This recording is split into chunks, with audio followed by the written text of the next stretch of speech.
A man is tied up, bloodied, and drowning. Flower of Evil wastes little time in episode 1 setting the tone and mood for this drama. This is a dark, twisted murder mystery that puts its murderer front and center for all to see. After this brief flash to the future, we catch up with Jiwon and Heesung, who are very much in love and with a little girl called Yuna.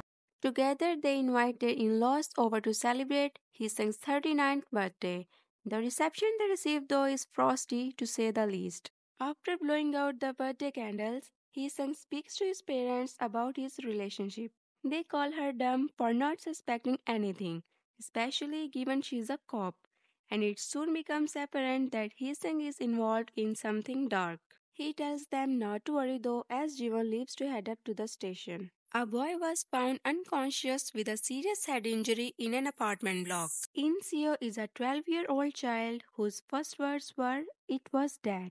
After hearing from the father and his side of events, the officers discuss whether Sangjin is guilty or not. Jiwon is smart though and backs up his statement about eating dinner with a solid and concise series of events. It seems that slippers he's wearing are from restaurant and may help to back up his alibi. On the back of this, they interviewed Inseo's mother, who mentions how nothing is going on in their family. Jiwon then learns that an insurance policy has been taken out for Inseo. That evening, Hwajun falls asleep on the job but Jiwon remains focused on the CCTV footage. Sangjin left the scene wearing normal shoes and seemingly excited. Is this really the face of a killer? At the same time, a reporter called Mujin starts working in a cafe, piecing together bits of evidence from this very same case. He visits Dr. Yunsuk at work regarding Sangjin and notices that she smells of alcohol. He seizes his opportunity and takes her phone, hacking it to check the photo album. There he finds pictures of Sangjin and her together, and it soon becomes apparent that he was having an affair. Meanwhile, Heesung drops his girl off at school and heads over to see his mom. He encourages her ties with her daughter-in-law, claiming it to be safer this way. Back at the hospital, A-Young is in a bad way, and after finding a cockroach in her vitamins, she speaks to the officers who arrive with new photos. With the child entering the elevator at the same time as Inseo's accident, they pursue this lead and ask her who he is. It turns out the boy lives on the 12th floor. When Mujin arrives at the metalworks, things quickly go awry. It turns out that he knows Hee-sung's true identity and his real name is actually Hyun-soo.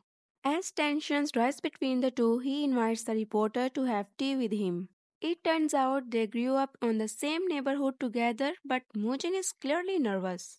A murder occurred 18 years ago, and eventually the reporter asks the one question that's been bothering him, especially given the murder weapon was found in his backpack. Was he involved in that murder?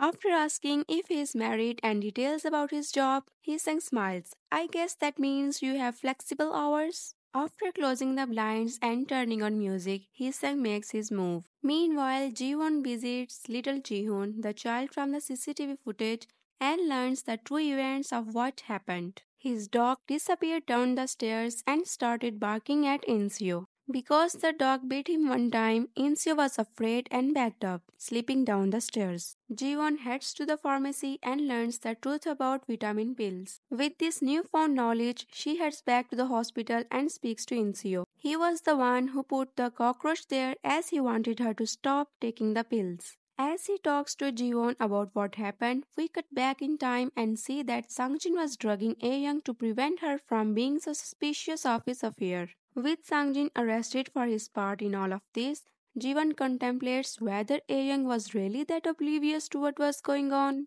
Ironically, she then receives a call from Hee-sung's mother swearing ties. She tells her to act like they are dead while Hee-sung knocks out the reporter in his workshop.